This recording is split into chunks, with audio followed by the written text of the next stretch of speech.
ایک صحابی تھے، حضرت برا بن مالک نام تھا، چھوٹی سی عمر تھی، حضور گلی سے گزرتے نا کبھی تو جذبہ تھا بڑا، چھوٹی عمر، بعد نے لکھا صرف 14 سال کے تھے، بعد نے لکھا نہیں 14 تو زیادہ ہیں، 12 سال عمر تھی، عشق لگا سی کھیڑا کھیڑ دی لو، 12-14 سال عمر۔ اصل میں نا بچوں کی ڈائریکشن ٹھیک نہیں، ان کی ڈائریکشن ٹھیک ہو نا تو یہ چوکوں میں کھڑے ہو کے موبائل پہ گیمیں نہ کھیلیں اور معاذ اللہ میسج نہ کریں، بلکہ یہ مسجد میں بیٹھ کے نبی پاک کی نعتیں سنیں۔ ہم نہ وہ کام کر نہیں سکے، میرے جیسے لوگوں نے بڑی کوتاہی کی زندگی میں، ہم محبت رسول کا پیغام بانٹ نہیں سکے، ہم نے اپنی بیماریاں دیکھی، اپنی تھکاوٹیں دیکھی، یہ دیکھا کہ فلاں شہر کیسے جائیں، فلاں شہر کیسے جائیں، ہم وہ کام کر نہیں سکے جو ہمیں کرنا چاہیے تھا، ذمہ تھا، باپ کی ذمہ ہے، نبی پاک نے فرمایا ماں باپ کی ڈیوٹی ہے اپنی اولاد کو میری محبت سکھائیں، پر ہم وہ رنگ دے نہیں سکے، ہم وہ مزاج دے نہیں سکے، ہم نے وہ کوتاہی کی، ہم نبی پاک کا حسن، حضور کی سیرت، اخلاق عالیہ، کردار، گفتار، رفتار، انداز، تربیت، وہ ساری باتیں قوم کو بیان نہیں کر سکے، اس لیے لوگ وہاں پہنچے نہیں، ورنہ مغز قرآن روح ایمان جان دی ہست حب رحمت للعالمین، ہم وہاں تک لے جا نہیں سکے۔ حضرت برا بن مالک نا 12 سال کی عمر ہے، 12 سال، نبی پاک گلی سے گزر رہے تھے تو دوڑ کے آ گئے، آ کے نا حضور سے چمٹ گئے، عرض کرنے لگے حضور کوئی حکم بتائیں، میرا دل کرتا ہے آپ کی بات مانوں، کوئی حکم حضور۔ مجمع الزوائد میں حدیث، اس ایک حدیث کے لیے نا میں کو 5000 روپے کی پوری کتاب، پوری 10 جلدیں خرید کے لایا تھا، ایک حدیث کے لیے، پیاری بڑی ہے، شاندار بڑی ہے، وہاں میرا دل کیا، میں نے کہا جس کتاب میں ہے نا ساری کتاب ہی منگا لو، کچھ چیزیں بڑی انسان کو انوکھی لگتی ہے نا۔ حضرت برا بن مالک رضی اللہ، چھوٹی سی عمر ہے، حضور سے لپٹ گئے تو حضور نے فرمایا بیٹے کیا ہوا؟ عرض کرنے لگے حضور کوئی حکم بتائے، میرا بھی دل کرتا ہے عمل کروں۔ تو حضور نا چھوٹے چھوٹے کام بتاتے ہیں، دکان سے، یہ بچوں کو یہی بتانا ہوتا ہے نا، دکان سے لے آ، یہ کر دے، فلاں کو بلا لے، لیکن حضور ان کی غیر موجودگی میں ان کا ذکر بڑا کرتے۔ ایک دن کچھ لوگ کہنے لگے حضور بڑا ذکر کرتے ہیں پر وہ کرتا تو چھوٹے موٹے کام ہے بچہ، تو نبی پاک نے ایک دن ارادہ کیا کہ ان کو تجربہ نہ کرائیں کہ وہ پیار کتنا کرتا ہے۔ رسول کریم فرمانے لگے میں جو کہوں گا کرو گے؟ حضور کروں گا۔ فرمایا جاؤ اپنے باپ کی گردن کاٹ کے لاؤ۔ کس کی جی؟ جی بات تو محبت کی ہو رہی ہے، کڑوی سی بات نہ کر لوں، کڑوی سی رہنے دیتے ہیں، آپ کا پروگرام نہیں تو چھوڑ دیتے ہیں، آگے بڑھ جائیں، ذرا کڑوی سی ہے، کر لوں جی، بولیے، یعنی باپ کی، ہم محبت رسول میں صرف داڑھی کی بات کرتے ہیں، کسی کی گردن کی نہیں، صرف ہم کہتے ہیں حضور سے محبت ہے تو میں نے کہا تھا نا کڑوی ہے، آپ نے مجھے گھورنا شروع کر دیا اور خاصا تیز گھور رہے ہیں آپ، اور خدا کے بندو یہ رسول اللہ کی سنت ہے، کسی کو نہ اچھی لگے، کسی کوئی تعریف نہ کرے پر میرے رسول کو تو اچھی لگتی ہے کہ نہیں؟ نبی، ایک بندہ مجھے کہتا ہے داڑھی کے نام پہ لوگ تانے بڑے دیتے ہیں کہ داڑھی رکھی ہے تو یہ کرتا ہے، تو میں نے کہا یہ نبی پاک کے نام کا تانا، اسے خوش ہو کے قبول کر، اس کا بڑا مزہ ہے، اس کو یوں سینہ کھول کے کہہ دے تانا، دے تانا۔ تو کبھی کبھی نا ایسا ہوتا تھا، میں پڑھتا تھا تو کبھی گزرتے تو کہتے وہ جا رہے ہیں داتا صاحب والے، وہ جا رہے ہیں غوث پاک والے، تو میں نے کہا الحمدللہ، یہ اس طرح ہمیں روز چھیڑا کرو، اس طرح روز چھیڑا کرو، ہمیں خوشی ہوتی ہے، اور یہاں بھی کہنا اور قیامت میں جا کے بھی یہی کہنا کہ یہ داتا صاحب والے ہیں، وہاں بھی کہنا کہ یہ غوث پاک والے ہیں، یہ چھیڑو ہمیں، ہم یہ چھیڑتے ہو تو ہمیں مزہ آتا ہے، یہ کہا کرو، ہمیں روز کہا کرو۔ اللہ تعالی ہمیں عقیدے پر استقامت نصیب فرمائے۔ آگے بڑھتا ہوں، بات مکمل کرتا ہوں۔ حضرت برا بن مالک رضی اللہ تعالی عنہ نا، حضور نے فرمایا جا اپنے ابا کا سر کاٹ کے لاؤ، تو وہ دوڑے۔ ایک روایت میں ہے کہ مولا علی کے گلے میں تلوار لٹک رہی تھی، یوں کھینچی، اور اس نے جذبات سے دوڑے کہ حضور نے فرمایا اسے پکڑ لو ورنہ یہ گردن کاٹ بھی لائے گا، پکڑ لاؤ اسے ورنہ یہ کاٹ دے گا۔ اللہ کی قدرت کے تھوڑا وقت گزرا تو وہ بیمار ہو گئے، دن میں 2 مرتبہ میرے نبی پاک تیمارداری کرنے جاتے۔ ایک شام رسول کریم تشریف لے گئے تو حضور سرانے بیٹھے، ماتھے پہ ہاتھ رکھا تو کریم محبوب ان کے باپ کی طرف کان میں کچھ کہا ان کے والد سے، حضور رونے لگے، اور پھر حضور نے دوبارہ ماتھا چوما، پیار کیا اور چلے گئے۔ حضرت برا بن مالک چھوٹی عمر تھی، کچھ نے لکھا طلحہ بن برا نام تھا ان کا. تو حضرت طلحہ بن برا نا اپنے ابا کو قریب بلایا اور چارپائی پہ بٹھایا. کہنے لگے ابا جی حضور کیا فرما گئے؟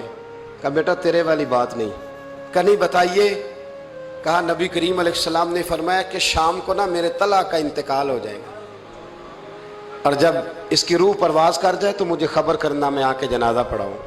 ٹھنڈ بڑی تھی مدینے میں، ٹھنڈ بڑی تھی. حضرت طلحہ نے نا اپنے باپ کا ہاتھ پکڑا اور اپنے سینے پہ رکھا. کہنے لگے ابا حضور تو جو فرما گئے پر میری وصیت یاد رکھنا. نبی پاک کے دین کا قانون یہ ہے کہ جب کوئی انتقال کر جائے تو جلدی دفن کرو. اس طرح کرنا، رات کا وقت ہوگا جب میرا انتقال ہوگا تو فوراً غسل دے کے نا دفن کر دینا، نبی پاک کو خبر نہ کرنا، نہ بتانا. عمر دیکھو اور بات دیکھو. کہ حضور کو کیوں نہیں بتانا، حضور خود فرما کے گئے ہیں. تو کہنے لگے رات کا وقت ہوگا تو جن گلیوں سے حضور نے گزر کے آنا ہے نا وہ یہودیوں کے محلے ہیں. ایسا نہ ہو کہ میرے جنازے کی وجہ سے کوئی یہودی میرے نبی کو تکلیف دے دے. میرے جنازے کی وجہ سے، جنازے کی وجہ سے. یہاں کہتے ہیں حضرت صاحب مجھے بڑا پیار ہے آپ سے، پر میرے گھر ضرور پہنچے، جیسے مرے یا جیے وہاں شام کو آپ کو پہنچنا پڑے گا. میرے رسول کریم علیہ السلام کے غلاموں نے دیکھو انداز محبت کیا بیان فرمایا. کہا نبی پاک کو تکلیف نہ ہو میری وجہ سے، میرا جنازہ خود ہی پڑھ کے مجھے دفن کر دینا.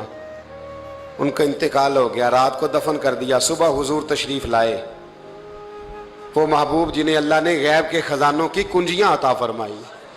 فرمایا بتایا کیوں نہیں؟ مجھے بتاتے، میں خود جنازہ پڑھتا. میں خود نہ قبر میری تے میرے اپیرا جے کر پاوے پھیرا، قبر دے اندروں ہڈیاں اٹھ کے مجرا کر سن تیرا. کہا بتایا کیوں نہیں، خبر کیوں نہیں کی؟ میں جنازہ پڑھتا، میں خود پہنچتا.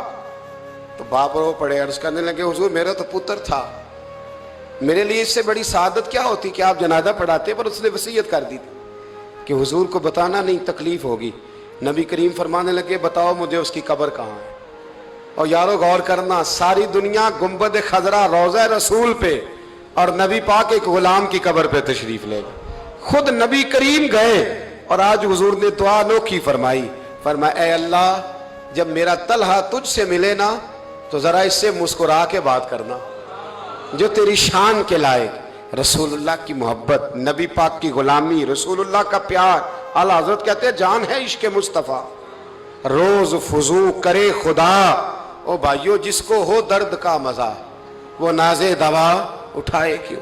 اور اعلیٰ حضرت فرماتے ہیں جلنا تو ہے، کوئی دولت کے لیے جلتا ہے، کوئی شہرت کے لیے جلتا ہے، کوئی اقتدار کے لیے جلتا ہے. فرمانے لگے اے عشق تیرے صدقے جلنے سے چھٹے سستے، جو آگ بجھا دے گی وہ آگ لگائی ہے، جو ساری آگ بجھا دے گی وہ. حضرت سیدنا ابو بکر صدیق رضی اللہ تعالیٰ عنہ ارشاد فرماتے ہیں کہ نبی پاک علیہ الصلوۃ والسلام نے جب ہم سے وعدے لیے کہ تم کسی کے آگے سوال نہیں کرو گے تو فرماتے ہیں میری تو یہ حالت ہے کہ میں گھوڑے پہ بیٹھا ہوں اور میرا درہ بھی ہاتھ سے گر جائے تو میں کسی سے نہیں کہتا اٹھا دو. کیونکہ حضور نے وعدے لیے تھے کہ ہاتھ نہیں پھیلانا، میں خود گھوڑے سے اتر کر وہ اٹھا لیتا ہوں. حکیم بن حزام رضی اللہ تعالیٰ عنہ صحابی ہیں جن کی پیدائش کعبے میں ہوئی، ان سے حضور نے وعدہ لیا کسی کے آگے ہاتھ نہیں پھیلانا.